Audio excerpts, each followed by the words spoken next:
Press the bell icon on the YouTube app to never miss a video from News Laundry. Welcome to News Laundry Chhota Hafta. For the full episode, subscribe because it is behind the paywall and only subscribers get access to uncut, complete content. News Laundry Hafta is our weekly wrap of all that made the news, all that didn't, and all that should have and all that shouldn't have. We agree, we disagree, we critique, and occasionally we beat each other up. But it's all good fun. Subscribe. This is a News Laundry podcast and you're listening to NL Hafta. Hello and welcome to NL Hafta episode 198. अंग्रेज अपना लगान और News Laundry अपना हफ्ता कभी नहीं भूलते. So remember, subscribe to News Laundry, pay to keep news independent. When corporations pay, corporations are served. When governments pay, politicians are served. And when the people pay, public is served. We're just 2 episodes away from our 200th episode, where all you subscribers are going to come and be part of it. And it's going to be a lot of fun. We've already sent you details on this. In case you're wondering why I'm hosting this episode, it's because Abhinandan is away on a foreign tour. Drinking beer and having sausages in Germany. Actually, no, he's working really hard. Yeah, he's working hard. He's there for a conference. So I'm just going to be replacing him for this episode. We have with us Madhu Trehan. Hi. Raman Kirpal. Hello. And we have with us a very special guest, Mihira Sood. Hi. Hi, Mihira. Mihira is a Supreme Court lawyer and currently researching the Indian feminist movement and its use of criminal law. I thought that was very interesting and we should discuss some of that. She specializes in women's rights. She writes columns for the Indian Express, Huffington Post and other publications. And for those of you who are long-time listeners of Hafta, you'd remember that she was also part of the 83rd episode of Hafta, where we discussed the Mahmood Farooqi judgment from the High Court. We have a lot of things to discuss today. Me Too is back in the conversation. Caravan came out with a special issue on it. Their cover story was on OML and Vijay Nair and a culture of toxic culture which kind of promoted harassment of employees. OML has responded to that. They've given a very detailed response to that story and raised some questions on it. There was also a story on India Today's Gaurav Sawant, who was also accused of sexual harassment by Vidya Krishnan. Gaurav Sawant has also sent a defamation notice to the Caravan and he's refuted those allegations. So maybe we can discuss this since we have Mihira with us and she'd have a lot of things to tell us about the Sexual Harassment Act and the general tone and tenor of the Me Too movement. We had a very interesting development in the US where CNN sued the White House for not allowing their reporter to... For removing his credentials to the White House. Yeah. And wondering if that could ever happen in India. There was also the ANI interview. An interesting part about that one is that numerous other news organizations have joined in. And the most notable thing is that Fox has also. Yeah. There's a solidarity there which we don't... I mean, an NDTV or a Republic would sort of never come on the same page, even though I don't know if there's a comparison. No, but listen, Fox and... in all fairness to our media, when I was served a contempt of court notice, every single news organization stood by me. It didn't happen in my case. I was just singled out. Yeah. I left the newspaper. Even the newspaper did not, sponsor my legal fight. And the fight was happening in Lucknow. And I was here in Delhi, I was in Hyderabad, I was in Jammu and Kashmir also, Bombay also. So every time, nobody sponsored me. That happens to a lot of reporters. Actually, they find themselves alone sometimes when they're... There was also the ANI interview with the Dassault Aviation CEO. I thought that was very interesting. A lot of questions were raised on the sort of questions that were asked. People thought it was a very soft interview and it was nicely timed around... the hearing also. BBC has come out with a research on fake news and they say that in India, nationalism is the driving force behind fake news. And right-wing networks are more organized in pushing these stories. No surprises there. Amnesty International withdrew its Ambassador of Conscience Award from... About time. Yeah. We've been discussing this for almost 6 months now. I think I've been saying it from the time she came out and she came to India. I said, what has she achieved? What has she done other than meet world leaders with flowers in her hair? Yeah. So let's get right into it. Let's start with Mihira. Before we began recording, you were telling me that you had a lot of misgivings with the current sexual harassment law. Yeah. I just wanted to know, I thought that was interesting because you work with, you're researching on the Indian feminist movement.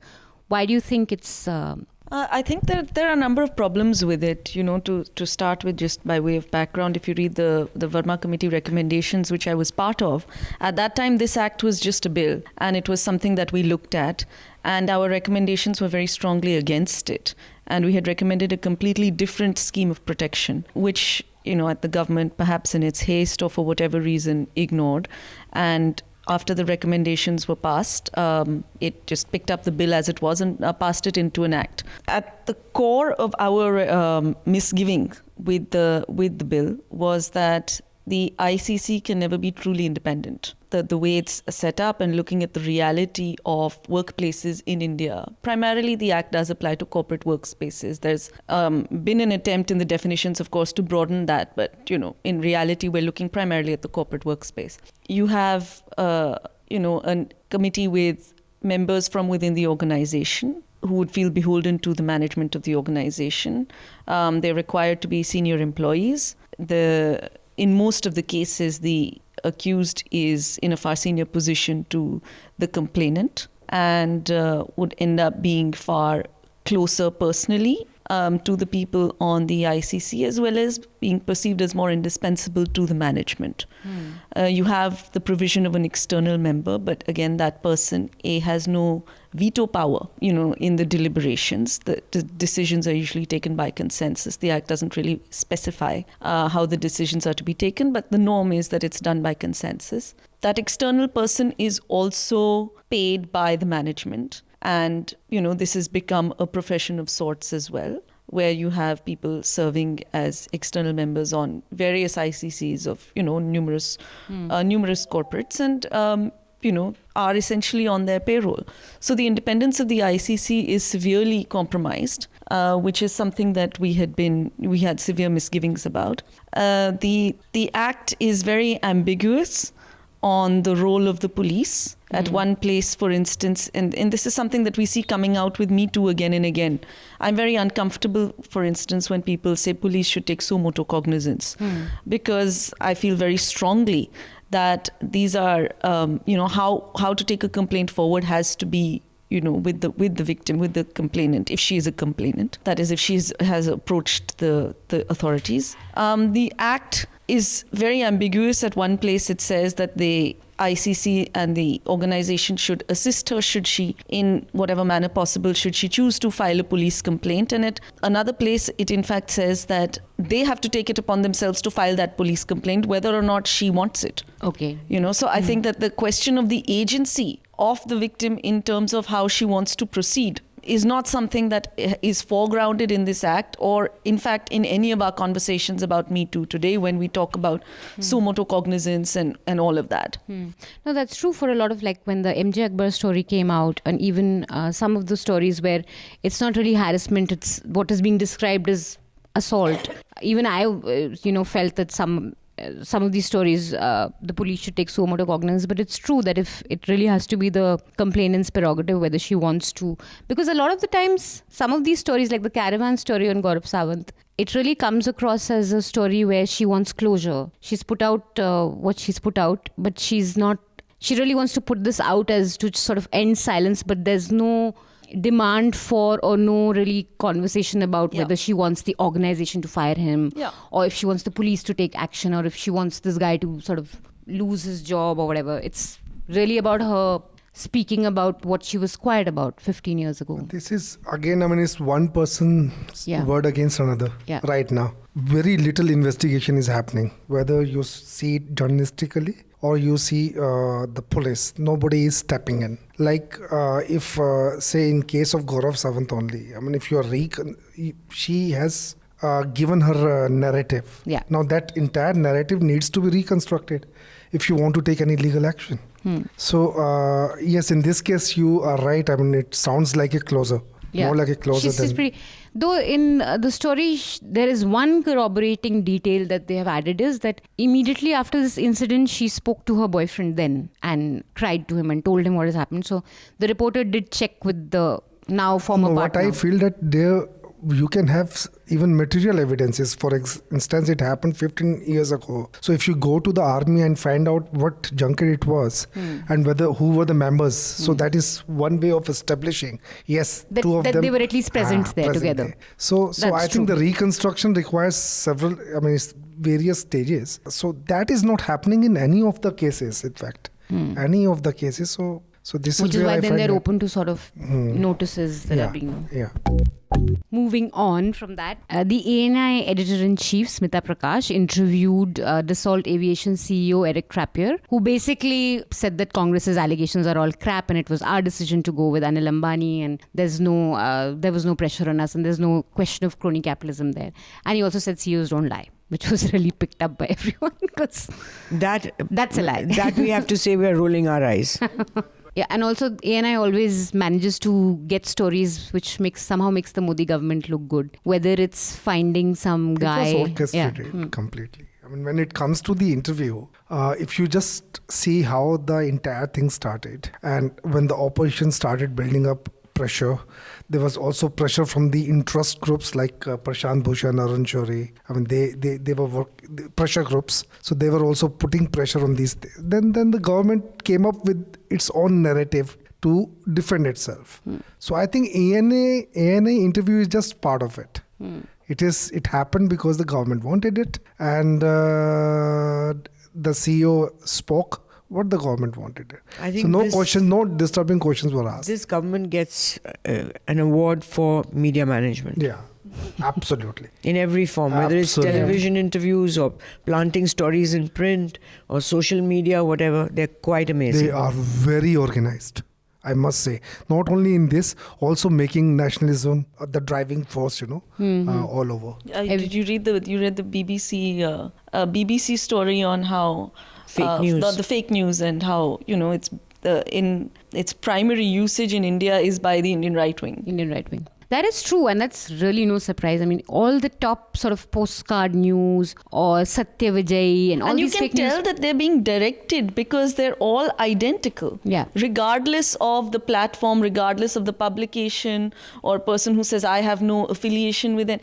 But they're all spouting the exact same lines. I think in fairness, it damages the right-wing view. So, because I think in a country like ours, it's important to have an intellectual right-wing group also. And somehow it's gotten into this, right-wings have just gotten into a troll mentality. But also which in I India, don't think is healthy, because if you recall, like Arun Shourie is a good right-wing intellectual and a good spokesperson for the right-wing. But He used to be, no? Now is he? Now- well, he's still he'd still be called a right-wing. conservative. He's yeah. still right-wing, but the fact is that he's against Modi's government is a separate issue. But that means that right-wing is not only limited to Modi's government. yeah. So the point is that there is a strong right-wing element in his whatever he does, his writing or speeches or whatever. And I think that is a miss, because even in America, for example, there was a time where there was a very powerful right-wing intellectual, William Buckley, and left-wing Gore Vidal, and there were all these bouts that happened and debates and everything between right-wing and left-wing. That is clearly missing, because right now it's troll versus liberals. I think before we wrap up, we should discuss the CNN filing a lawsuit against Trump. And then you guys can tell me if there's anything else you'd like to discuss. What do you think of that, Madhu? And do you see that happening in India ever under any government, Congress or I think BJP? it's wonderful. And what is really even more wonderful is that numerous list of organizations have joined CNN in this, including Fox News, where their president gave a statement saying that we stand by them because nobody should be barred from doing their job. I think if it ever happened in India, there's a very good chance that the case would be won, because one thing that our courts have really been serious about is if somebody attacks or prevents a person from carrying on with their livelihood. So if your livelihood is threatened, our courts have taken a very serious cognizance of it. So I think that would be a really good case. Whether a news organization would even file it. Now, I know of a reporter in a news organization who's been barred from army briefings Okay, he hasn't told his bosses, because if he tells his bosses that he's barred from, he loses his job. Because what use does he have if he's barred from the briefing? So he waits outside, and his friends come out, and then they brief him.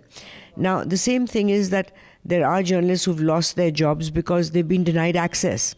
So BJP ministers will not go to these interviews by a particular reporter Or a not come on their channel or so their then, show. So then the editor or the owners will say that what use is this guy if none of the people in power are going to talk to him? So that person is then gotten rid of. So I think this is a very important issue in which the government can do all kinds of things to jeopardize a journalist's work. I think that's very interesting that you raised that if a journalist was to approach the courts against a ban on them attending a conference or being allowed into a party headquarters, they could win because it's a threat to livelihood, carrying on their livelihood. Well, AAP did it. You remember? I think 2 years ago, when they stopped journalists from coming in to... Up. Yeah. They did it. They did even that. evicted some guys off their WhatsApp. Yeah. I mean, even Congress does. Congress doesn't allow Republic to enter. Times now they're fine with. They don't. In today's news, apparently CBI has a WhatsApp group in which they disseminate information. Yeah. And in that they've thrown off one... No, that is more. I tell you what is happening in the CBI. There are two camps, very clearly two camps. But even in that case, the CBI PRO should not, remove the reporter from the WhatsApp group. But there's one camp which is anti CBI director. They are the ones who are troubling, this PRO a lot. So I think out of anger he removed one of them. Then he included somebody else from Pioneer, and that person then exited himself. Must have been told that, listen, if they're chucking out Pioneer, you can't get in. But do you see this happen They all are running in... a campaign. You also feel very sorry. I mean, I know for that matter, this DNA and the Pioneer, they are running a kind of campaign against CBI director. And these days, I mean, you don't question, even if you question, you issue a rejoinder. So nobody is going to publish it because everybody is campaigning in the media.